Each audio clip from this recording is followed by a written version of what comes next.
What's going on, guys? Welcome back to the Never Report. It's been a while. A lot of things have gone on, but major thing, let's get into the NBA playoffs. Yes, the NBA playoffs are underway. The play-in was incredible. We're going to touch on that real quick now that round 1's completely underway, but Lakers defeat the Timberwolves and acquire the 7th seed. That game was just overall an offensive mess. So many That bricks game in had one me game. clinching. That game had Tarique in.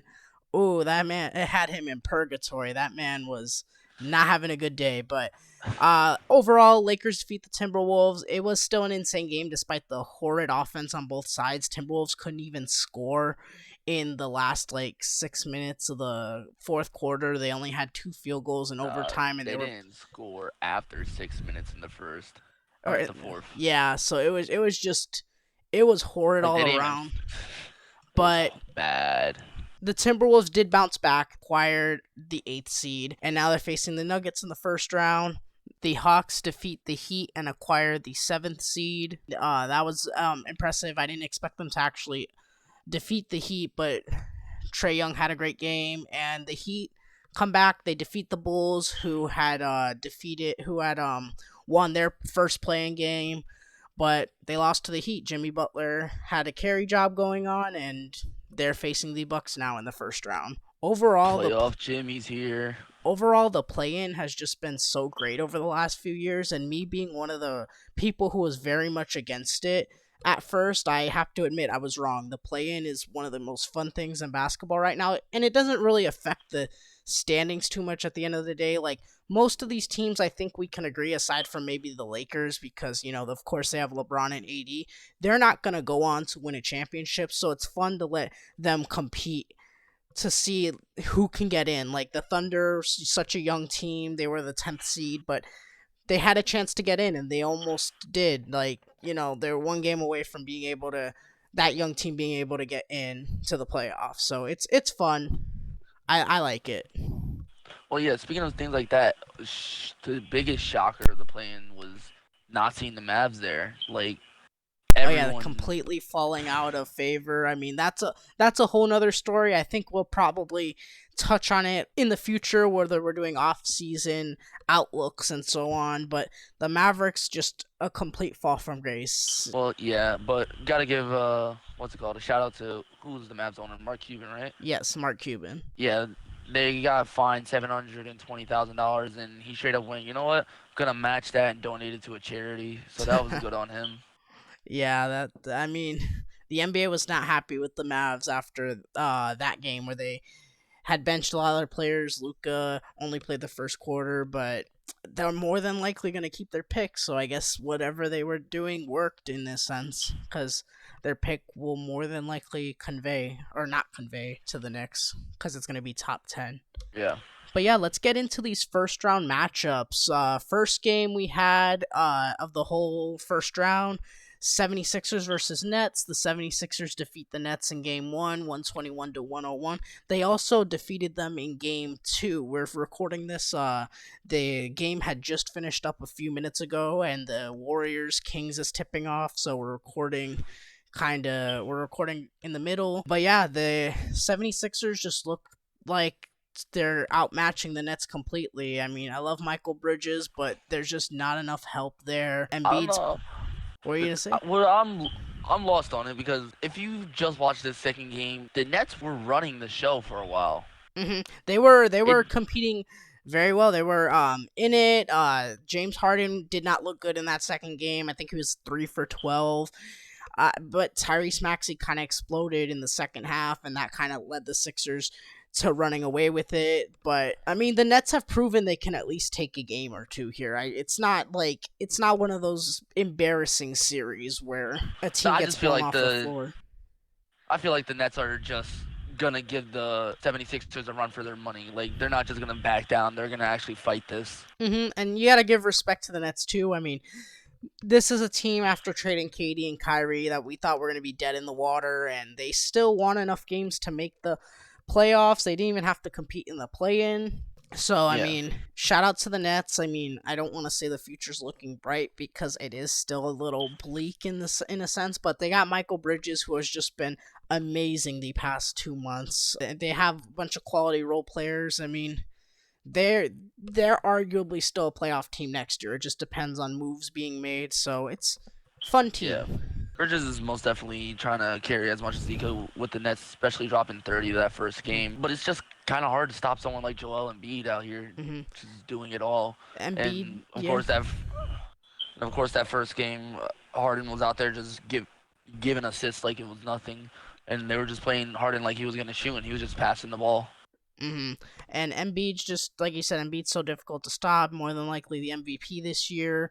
I mean, there's It, no stopping Embiid, and this is a series the 76ers are expected to win, but Nets at least it's gonna just give hard them a to run stop for their money. someone like Embiid because you look at it like there's more players in the league now like Embiid and Giannis that are hard to stop because they're listed as centers, but these guys are shooting like point guards.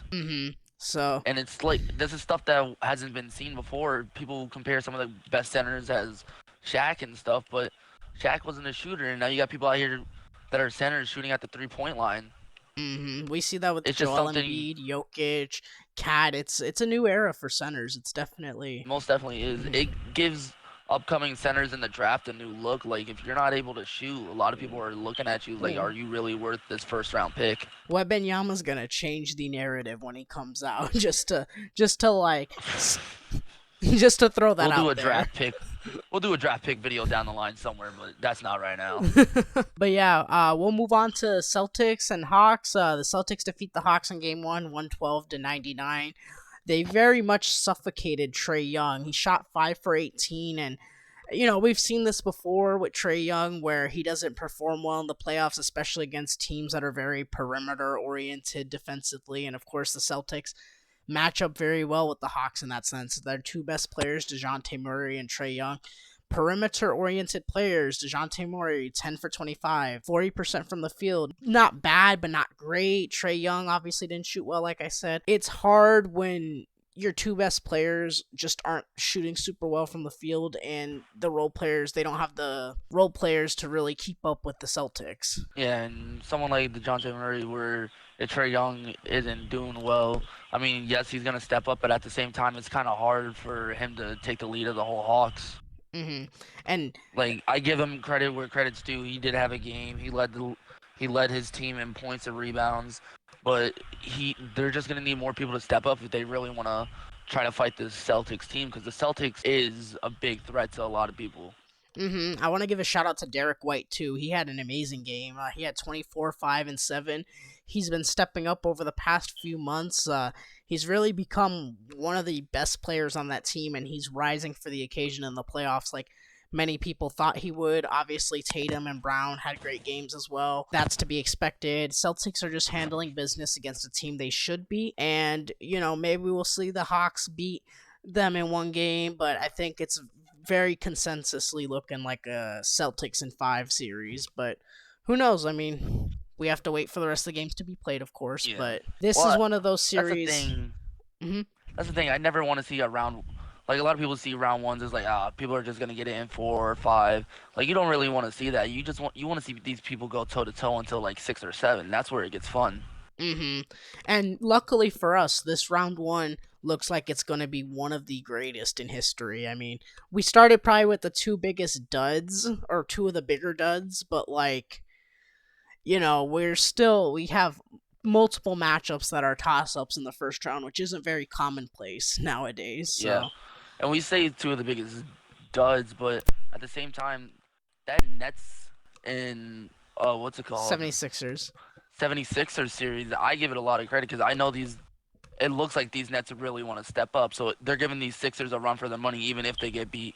And both these series are series I can still see going 6 games. Like, there's talent on those teams, and we've seen games where the Celtics don't show up completely. We've seen games where the 76ers just games like what just happened. Game 2, Harden comes out, shoots 3 for 12. It's hard to win those games. So every given night. So I mean, we'll see. Yeah.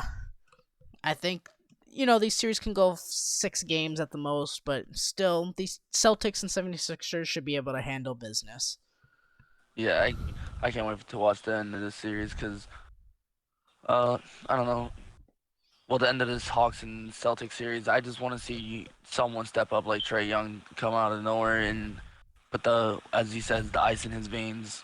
We will see. We will see. It's not looking great right now, but who knows? We'll see. We'll It's see. not, but we've all seen Trae Young in Madison Square Garden, so we can see what happens.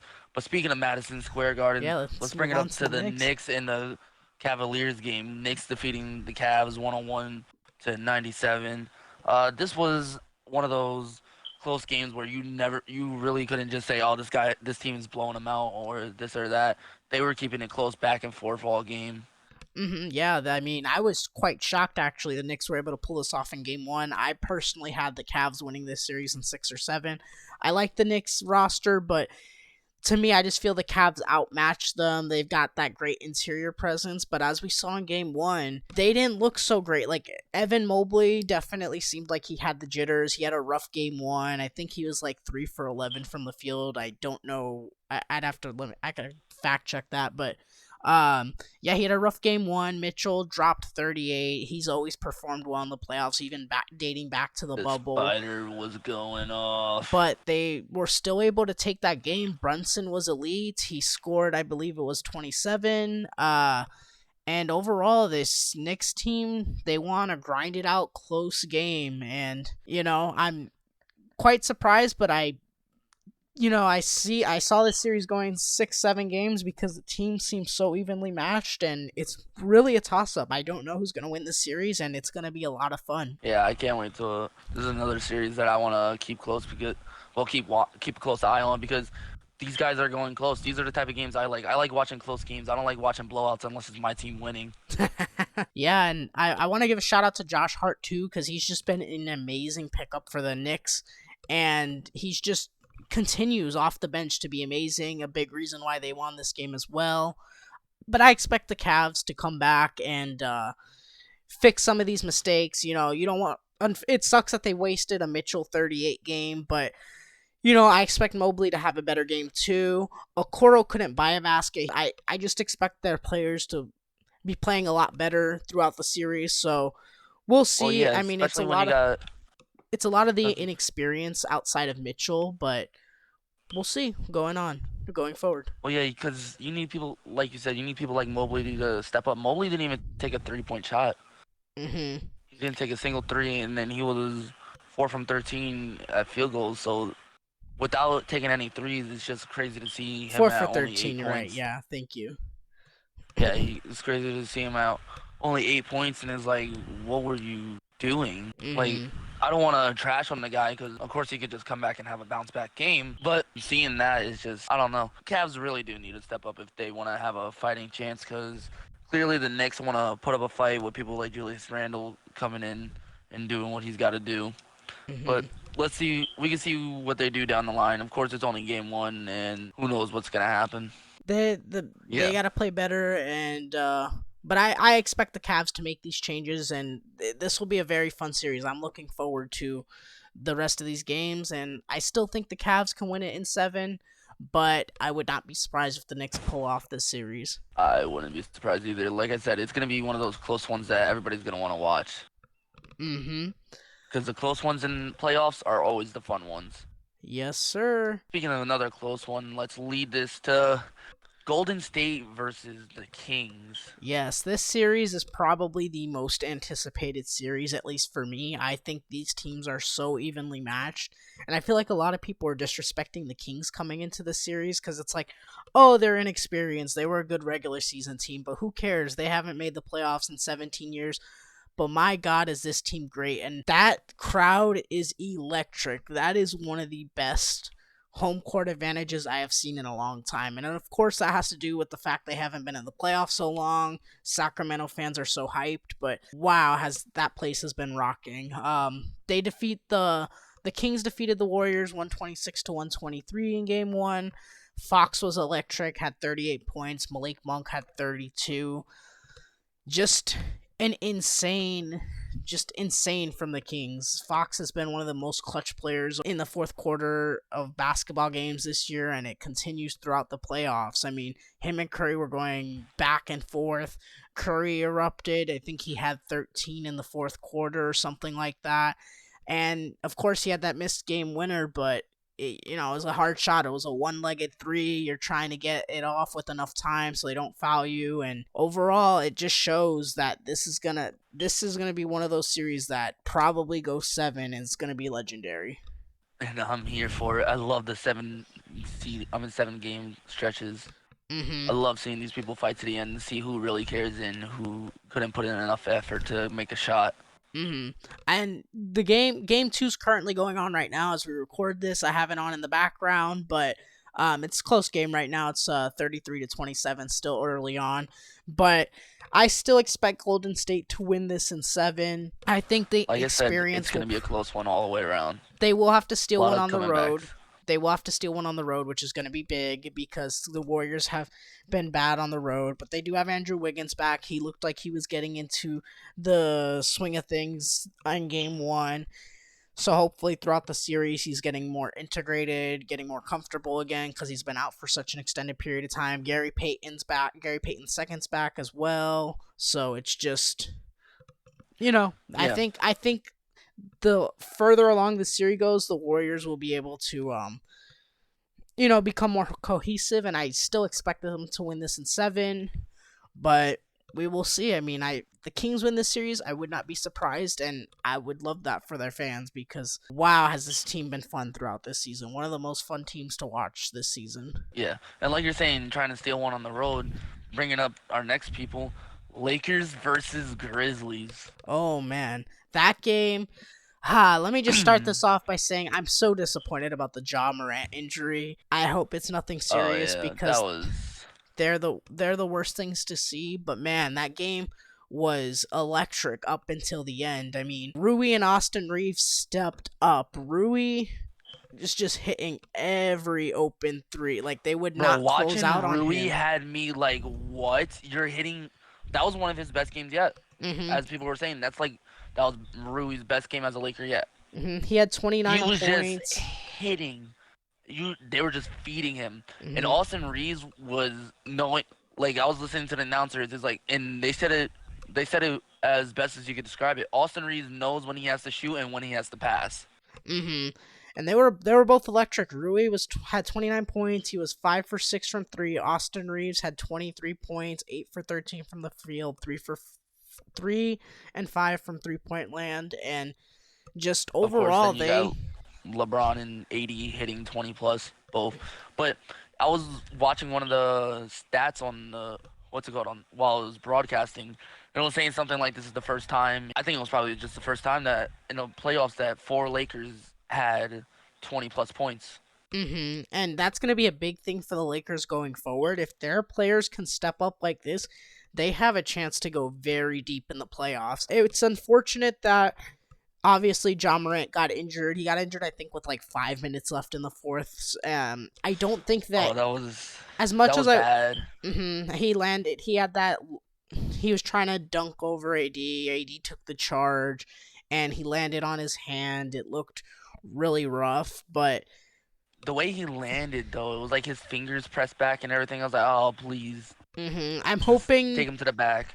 I'm hoping... I mean, I don't know timetables for that. It's obviously... I don't think it's a broken hand or anything, because obviously they diagnosed Tyler Herro with a broken hand right away. I think if it was something that serious, it would have already been reported. It's still kind of not been reported what it is, so hopefully... Yeah, it's not reported. They wrapped it and sent him back out there, but he straight up said he couldn't, like, put his hand up into a ball or anything. Mm-hmm, yeah, he wasn't even able to come back into the game or anything, but, I mean... him not coming back into the game, it did kind of lead the Lakers to a 0-15 run at the end. Mm-hmm. And as much as I wanna say, like, I still think they win that game even if Ja stays in. Although it really seemed like the Grizzlies' offense collapsed just because they were definitely missing him on offense. Jaren Jackson was having a little bit of a rough stretch towards the end, even though he was amazing in the first 3 quarters. I don't want to take anything away from him because he was looking like the best player for the first 3.5 quarters of that game for that team. Desmond Bane was great as well, but the offense kind of fell off a cliff in those final 6 minutes. The Lakers had gained all the momentum, so we'll have to see going forward. Hopefully, Ja Morant is healthy, but yeah, and the crazy part is too, going back to the Lakers, it felt like, I know this is going to sound crazy to say, but it felt like LeBron James was the fourth best player on the floor for the Lakers that game. Like, that's how good Austin Reeves, Rui, and Anthony Davis were. Like, LeBron almost They seemed most like definitely were leading that team. Like LeBron LeBron almost. was there doing Mhm. his thing, but at the same time, it was like watching those three. It was like you guys are leading this team right now. It felt like LeBron was able to coast for the first time in his playoff career. We've always seen in his career he's had to like put the team on his back. It feels like he has to do everything. He can't step off the floor because if he steps off the floor, the team's gonna go -10 when he's off the floor, and he's just. And they were just going up while he was off the floor. He was off the floor, and you'd see them continuously like outscore their opponent, and he'd come back in. They'd have the lead, and you'd be like, "Oh my God, this is like not normal for a LeBron team." So that's gonna be huge going forward because if LeBron doesn't have to put the team on his back as a 38-year-old, and he could, do what he has to do, of course, but like rely on Anthony Davis, rely on the shooting of Hachimura, Austin Reeves, D'Lo steps up occasionally. That's gonna help so much in a series like this, or not in a series Yeah, like most this, just definitely. during the playoffs in general. It's gonna change a lot. So overall, I think the Lakers still win it. I think the Lakers win this series. Ja Morant's injury is obviously the big looming factor. I still found it hard to pick the Grizzlies just because Steven Adams is out, Brandon Clark is out. That's such an important front court presence. I don't necessarily trust Xavier Tillman against AD throughout the whole series. Jaren Jackson Jr. is great defensively, but he is prone to foul trouble, and we didn't really see it too much in game one. But especially if he's gonna be the main best player on the floor, if Ja Morant's out a couple games, it's gonna be very tough to win. It's gonna be a fighting battle for these Grizzlies. But if the Grizzlies, I will say this, let's say hypothetically Ja Morant's out like 2 games, right? If the Grizzlies can steal one game and not go down 3-0 and be 2-1, this is still a series. Like, this series is not over by any means. So hopefully No, Morant's it's back not. in the next like game or two, and hopefully it's a great series. I know you want to see the Lakers win because I know you're a Lakers fan, you're a LeBron fan, but you know, I'm always rooting for good basketball, and hopefully I want the healthiest playoffs there is, because so far the injuries have been rough this first round. No, most definitely. And I'm not gonna lie, I was happy seeing the Lakers win. I don't want to see them win in a bad way, but I had a great time watching the game. But yeah, let's move on to the Heat and Bucks, where we're just more injuries. We're just piling on the injuries here. Giannis left the game early. He had a tailbone injury. He landed awkwardly, and he had to check out of the game. He never came back, and obviously, like we mentioned earlier, Tyler Herro, he was shooting, and he broke his hand during the shot. He still made that shot too, which was crazy to see, but he Yeah, has a broken hand now. He's going to be out the series and probably all the playoffs. I mean, the broken hand's a serious I injury, don't think he's so recovering fast enough for that to come yeah, I back. don't think he's coming back. I'm sorry to, point that out, but the Heat steal game one, which is impressive. I don't expect this series to. I don't expect the Heat to obviously win this series, but it's impressive they stole game one. But of course, it's without Giannis. I don't think the Giannis injury is going to be super serious. He might be out like one more game, but like I Yeah, assume that he's gonna. I assume he's gonna come back, and the Bucks will be able to take care of business and probably win this in probably six Bucks and games. seven. Bucks and Seven seven. would be crazy if the Heat could draw this. I mean, Jimmy Butler is different in the Jimmy Butler in the playoffs. playoffs is different. He is That's all I definitely gotta different. say. He did go off in game one, 35, 5, and 11. He's he's a monster in the playoffs. It's just everyone else around him. That team, especially without Harrow now, that team is devoid of offense. Like, he's gonna be surrounded by Max Strus, Gabe Vincent, Cody Martin, the corpse of Kyle Lowry and Kevin Love. It's just It's I gonna be, I feel bad for it's gonna be a Jimmy, different one. but at least they're not gonna get swept, and I'm praying for Giannis to come back healthy because I want the Eastern playoffs to be competitive, and we don't Yeah. want to see any injuries. But yeah, overall, shout out to the Heat for I guess winning that game, but going forward, I don't think the Bucks. This will hurt the Bucks long term. I think Giannis will recover, and they should be able to take care of business. Most definitely. Let's move on to Clippers versus Suns. Probably the best game. No, that probably would go to Nah. Warriors Kings, but this definitely is a close second, I think. The Clippers. Russell Westbrook versus Cade. The Clippers defeat the Suns 115 to 110 in game 1, and this game was just incredible. Kawhi was an android in this game. He was just incredible. He had 38, 5 and 5. He hit timely 3 after timely 3 in the fourth quarter, and it was just wow. I was shocked they were able to pull this off in game 1, and I think it's going to be the series. I still think the Suns win in 6 or 7, but Kawhi has shown he's not going down without swinging. Kawhi being paired with how I said Russell Westbrook earlier. Like, of course, Russell wasn't doing as much, but he was most definitely he was playing really good defense. It's crazy too because he shot 3 for 19, and it was still an amazing, impactful performance. Like positively, like. Yeah, he Russ shot 3 was for basically 19. stepping into what's his name? Stepping into a Draymond kind of role. Yeah, he shot 3 for 19, but he had 8 assists. He was setting up a lot of open looks for all the Clippers role players. Like, he was helping get looks for Zubac, Gordon, Batum, and so on. Like, the reason players like Norman Powell and Eric Gordon are able to step up is because Westbrook's helping set them up. And if you saw towards the end of the game, Westbrook wasn't taking a lot of boneheaded shots like you'd see previously, like even on the Lakers or on, previous teams. Like, he had to take 1-3 at the end because, like, the shot clock was running out and they were double teaming Kawhi, but he was deferring to Kawhi in the end, which was great to see because, hey, that's the guy you need to give the ball to with the game on the line. But he's playing very team-oriented, and he's been a positive for this Clippers team so far.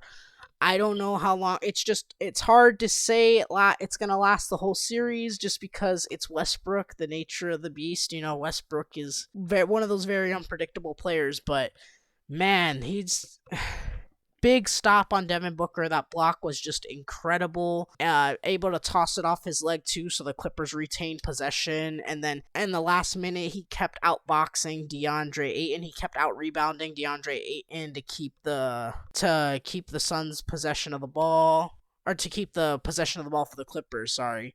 And it was just huge from him. Huge game from him. Huge game from Kawhi and just everyone in general. The Suns really struggled from the field. Like, Chris Paul had a lot of... he was 2 for 8, and he had a lot of, like, mid-range shots towards the end that just weren't going in. There's a couple minutes where they were just trading bricks. Like, Eric Gordon and Chris Paul were going back and forth on who could miss the most shots. Devin Booker was... he was great, but, it really felt like they were relying on Devin Booker towards the end of the game. Durant seemed really passive, despite a great performance for most of the game. I personally think they need to run that offense through him a little more. I mean, and of course, it's still early on. He's still new to the team, but I don't know. When it's super close like this, you just expect to see a little bit more. We'll see a lot more tomorrow, I believe. I feel like a lot of people are gonna step up. Mm-hmm. Basically, to me, first round games are testing grounds for a lot of people.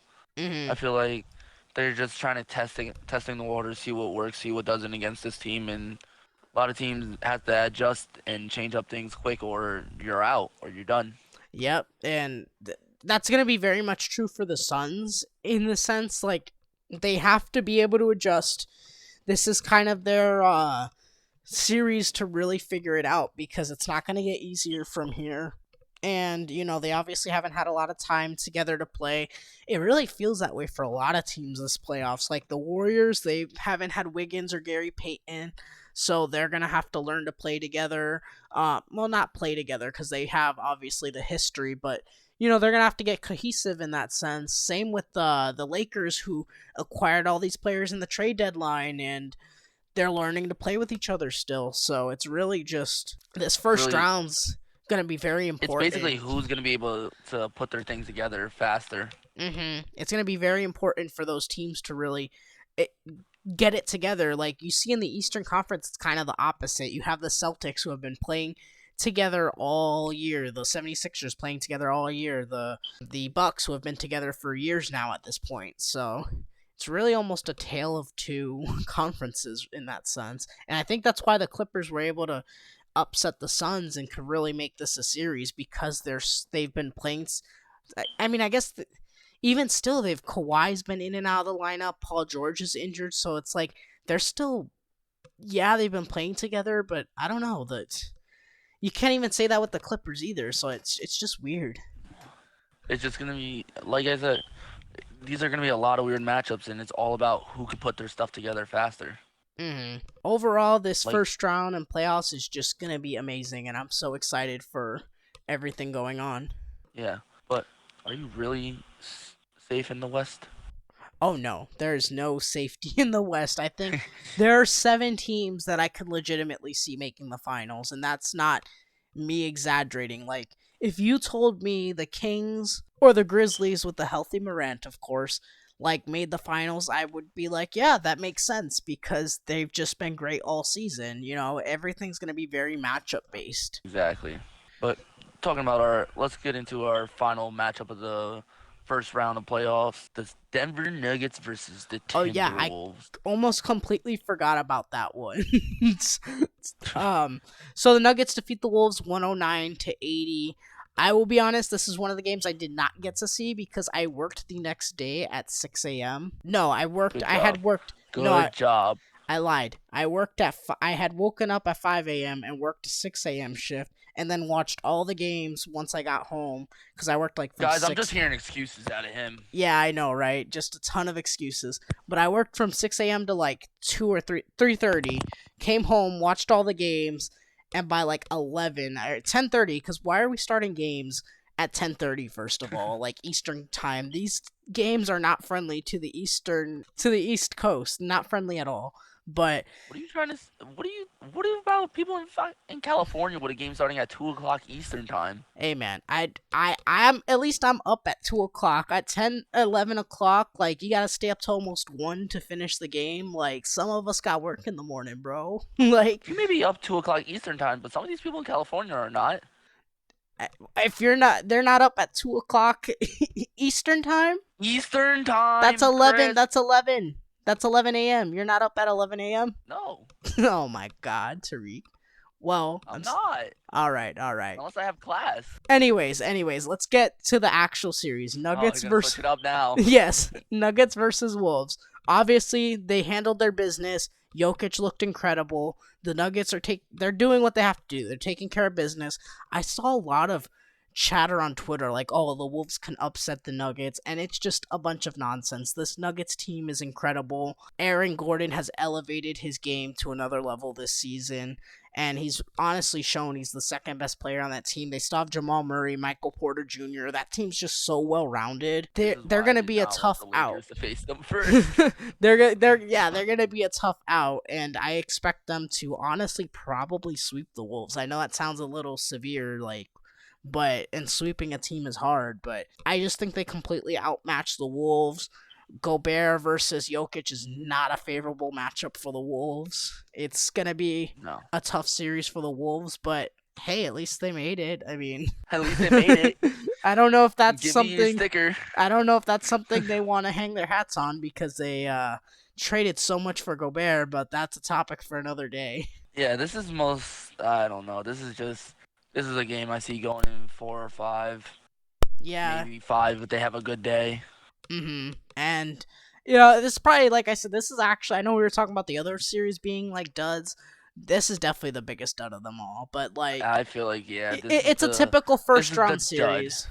But this is what you call like you said, the first-round series. This is what you call the dud of the playoffs. This is one that is going to get blown out. And now that I'm saying all this, something's going to happen, and I'm going to have to shut my mouth because I'm talking a lot, and I'm wrong. Because I already know what's going to happen. I would bet a lot of money this is probably done in 4 and 5, barring something catastrophic, of course. But Yeah, watch the Timberwolves do something and just gonna be an audio clip of me talking about this. yeah, they pull up the drafts and they're just like, They're "Oh, this you?" gonna they're gonna pull this they're gonna pull this up and it's gonna be on one of those damn TikTok videos of people just talking, talking and talking and it's gonna be wrong and then all of a sudden they show their score and they're right. I've seen it all year long with all the Giants videos where everybody voted against us and then all of a sudden we won. It was all over Giants TikTok and now it's gonna happen. I love how much This is the way confidence you have. this is the way I'm gonna become TikTok famous by talking shit and being wrong. There you go. There you go. But yeah, overall this first round just incredible. I can't wait for the rest of the first round and honestly just the whole playoffs. We have some very interesting matchups that could happen. Like if the Lakers and Warriors win their series, we could be seeing Lakers Warriors in the second round, which LeBron versus Curry again. I am praying for that matchup. No disrespect to the Kings, because I love the Kings too. Like if Lakers Kings would be a ton of fun too. But man, I want to see Curry LeBron again, but we'll see. We'll see. I think, like I said, this top 7 teams, in my opinion, all have a chance to make it to the NBA Finals in the Western Conference. I'm a little skeptical on like the Clippers because they don't have Paul George, of course, but if let's say the Clippers somehow win this series, which I'm not expecting because it's going to be tough against a loaded Suns team and no Paul George, but if they somehow won and Paul George is back for the next series, the Clippers are a scary team. Yeah. But Kings, maybe their inexperience shows, but right now they're looking very good against a Warriors team. It's tied right now, but they were ahead for most of the first half, and they won game 1, of course, so anything can happen in that series. Grizzlies, we're just hoping Ja's okay, and then obviously we have teams like the Nuggets, who are favorites, Suns, Lakers, so all those teams can realistically make the Western Conference or the finals, win the Western Conference. So yeah, just insanity. Can't wait. These games are gonna be fun. I can't wait for these games. I know, what is it? Today was Monday. Tuesday's matchups are gonna be fun. The Sixers and Nets matchup was a low scoring but fun one to watch while I was in class. But I feel like these are going to be a lot of close games, except the one dud that we talked about. Mm-hmm. That's going to bite me in the ass. But yeah. I know what's going to happen. I know it's going to bite me in the ass. I'm going to be like, wow, I shouldn't have said anything. Wow, I'm getting exposed. I'm getting exposed by the Timberwolves TikTok. But yeah, overall, these playoffs, we're gonna be reporting on them all throughout May, all throughout the beginning of June when the finals are coming around, and it's gonna be great. Yep. But yeah, let's move on to a couple smaller topics now that we want to dive into. One is from the NFL. Jalen Hurts signed his 5-year deal today with the Eagles. We've been waiting to see what the deal's going to look like. It's going to be 5 years, $255 million. And overall, this is great for the Eagles. I mean, any thoughts, Tarique? Oh yeah, like you said, 5 years, $255 million. He's guaranteed $179 million, making him right now the highest paid player in the NFL. And something like this for the Eagles is amazing and all. Like, I love seeing people finally getting the bag that they deserve. Because he was stuck behind Carson Wentz, and people were like, is Jalen Hurts going to stay? Is he going to leave? And clearly now he's staying with a no-trade clause and everything. Yeah, I mean, as an Eagles fan, I'm very excited for the future. I think a lot of people I don't want to say a lot of people, but some people are hesitant, like, well, that's a lot of money to give to a player who's only had one really good year. But I trust in Jalen Hurts a lot because his improvement has been otherworldly from college to the NFL. Like, you saw him out of Alabama, obviously getting benched and so on. Everyone knows the story at this point. Goes to Oklahoma, improves his game, but still coming out of the draft as He's a quarterback who's not very accurate. He can't throw deep. He's more of a gimmicky running guy. He gets drafted by the Eagles. A lot of people think, oh, he's going to be more of a gadget, Taysom Hill type of player because Wentz was looked at to be the real starter. No one kind of gave up on him yet until he had that terrible 2020 to 2021 season. Hurts steps in. He looks okay. They give him the reins for the next year. He looks all right, but they make the playoffs. They go 9-8. They lose to Tampa in embarrassing fashion. And the Eagles just completely overhaul their roster. They bring in A.J. Brown. They bring in a bunch of other weapons. They refine that defense. And man, has Jalen Hurts looked like a different quarterback. He's put in that work. He's hitting deep balls to A.J. Brown and Devontae Smith. His accuracy's other unworldly. He's not turning the ball over a lot. He's no longer running out of clean pockets, which was my biggest criticism of him a year ago, where he'd bail out of clean pockets, and if his first read wasn't there, and that would cause him to get sacked or make a lot of bad throws, and he's able to step up in the pocket now. And I think a lot of that has to do with just the great weapons. It's just his improvement's been otherworldly, and he definitely deserves this contract. He's most definitely made a lot of improvements. This is gonna... Eagles know that they're set with a QB for the next 5 years. So now it's all about building around this man. Like, yes, you guys brought in all these people, but it's the point of bringing these people back for more years. 'Cause some of these guys were signed to 1-year contracts and stuff.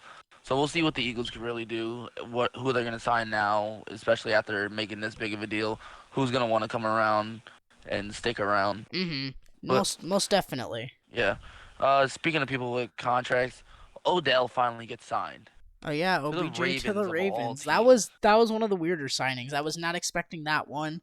I don't think the Lamar saga gets solved, so I kind of don't understand it from his sense, just because he might have Tyler Huntley. He might have Pro Bowler Tyler Huntley throwing to him. So it's weird because as soon as he got signed, it was pictures of Lamar was video chatting him already and stuff. So who knows what's gonna happen with Lamar now? I don't know if he'll come back. Either way, he's still franchise tagged because no one's trading for him right now.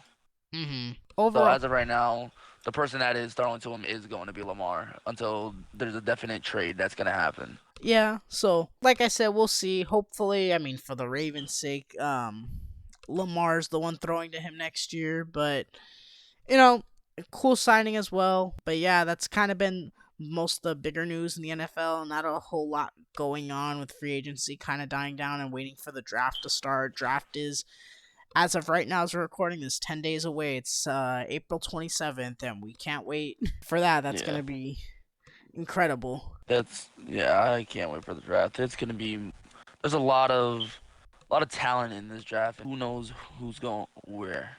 I think we'll see a lot of movement a couple days before the draft, and obviously the day of the draft we'll see tons of movements. There's been talks of the Cardinals wanting to trade down. The Texans now might even want to trade down because there's reports that CJ Stroud might not want to go to them, and now the Panthers are looking at Bryce Young. There's a lot of chirping. It could be a lot of smoke screening, but who really knows? And I think we'll get more accurate reports once we get closer to the draft. Yeah. What else did I see in the NFL? Chosen Anderson. Oh my goodness. Robbie Anderson goes to the Dolphins. I didn't see that, and the comments were clowning. Was it Rappaport or Schefter? Because he said a new weapon for Miami, and they were like, "Weapon? Are you sure?" And I was like, "Oh man, Twitter's ruthless again."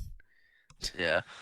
I don't know. Also, speaking of the Dolphins, Tarique Hill talking about he's gonna retire after his contract's done. I did see that, and I was surprised about that because, yeah, you think 10 years is long for an NFL career, but you could see some receivers play sometimes till they're older. So I was actually quite shocked by that. Yeah, you gotta look at people like Tyler Lockett still out there. That's because that man he don't take any hits. Because he died. He doesn't take any hits. He'd be hurting my fantasy team. No hits. It's like, no, I'm going down. You're not touching me. What do you think you are? Hey, but that's how he preserves himself. So shout out to him. But yeah, and we'll touch on the MLB season real quick before we do wrap up this podcast.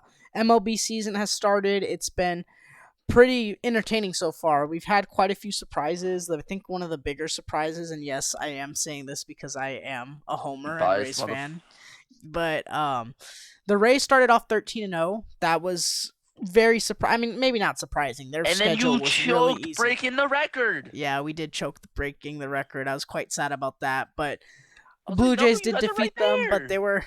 they started off 13-0. They did play they played a lot of very bad teams. They played the A's. They played You guys lost today. Oh no, yeah, we lost to the Reds. We got blown out. But overall, the Rays, I mean, they've looked good to start off the season. I think other big teams I want to highlight. The Phillies have had a rough stretch. They're 6-10. They've had a really rough start to the season. The Mets have finally rebounded. They've gone 7-3 in their last 10 games. And after starting off right now, they're beating the Dodgers. After starting off really poor, the AL East, as always, is just a complete. I don't even know how to describe it. It's a complete mess in the sense that every team in that division's good. The Yankees are the only team that hasn't lost a series yet. Hey man. It was stated they're the only team that hasn't lost a series yet. That is such a cherry picked stat, bro. I may be cherry picking my stats, but it is a great stat for us. Yeah, that division is always super competitive. I mean, you have the Sox at 8-9, Orioles 9-7, Blue Jays 10-7, Yankees 10-6, Rays 14-3. That's always probably the most. Really surprising me this year, though. Really thought they were gonna do better than what they're doing right now. I know there's we've still got like over 70 games left, but 70, more like 140, bro. All right, listen, my math may be off. But it's just surprising to see them be negative right now. I'm not very surprised in the sense they did lose a lot of free agents this year, and I wasn't expecting them to be super great this year, but I mean they're still in the hunt of it. They're only, I guess technically, 6 games back. Sounds like a lot to the Rays, but they're a game behind Baltimore. They're only 2 games behind the Yankees and Blue Jays, or 2.5 games. So everything's still very close there. I also wanted to highlight the Astros have been a little disappointing to start off the season, but it's still so early on. Like, does any of this really mean anything? It's way too early in the MLB now. Like, we're talking about this now, and then we're going to be talking about it in, like, a few months from now. It's like, well, now this team's doing that, and this team came out of nowhere. Mm-hmm. Like, look at the Rangers right now. They're 10-6. That's a team I'd have never thought I'd be talking about. Yeah, and that division in general just is very interesting looking at it. Like Mariners 8-8, Astros are actually 4th in the division right now, but you expect them to rebound and take that division. But yeah, I mean, MLB's been very entertaining to start this season, and we'll see going forward. They most definitely have. Before we jump to, do you still got something else to say? Oh no, I was just gonna say it's gonna be very interesting once we get to the dog days of summer, where teams are starting to drag, and you'll really see what teams signings, injuries, a lot of stuff happens. Yeah, you'll see which teams are able to pair once you get which teams are really able to excel once we get to the dog days of summer, and teams that started off well start to stagnate and so on. Yeah, most definitely. What's it called? Before we jump to the final sport. Wanted to bring this up real quick because this was a big thing in news. John Rahm wins the Masters this year for golf. Congratulations to him. I'm not big of a golf guy. I don't think you are either, Chris. But it's always great to see things like that. Mm-hmm. I did not know that. 2023 Masters leaderboard winner John Rahm completes a comeback to win. So apparently he came back. He won. He did great Good for him. Of course, always winning the Masters is a prestigious thing to do, especially with people like Tiger Woods making it a big thing. Mm-hmm. But, yeah, good for him. Can't really have any hate for him. He did what all golfers want to end up doing in their life and winning the biggest award that there is. Yes, sir. And then I believe this is our final topic. The NHL playoffs have started. The Stanley Cup playoffs. Yes, sir. And I know you don't know much about it, Chris. Yeah, I'm gonna yield to you on this one because I'm definitely not super well versed in hockey, but I'd like to learn. No. You'd like to, yeah, the Stanley Cup playoffs have started. The first day of playoffs are of the Stanley Cup is today. We already have first game finishing with the Hurricanes beating the Islanders.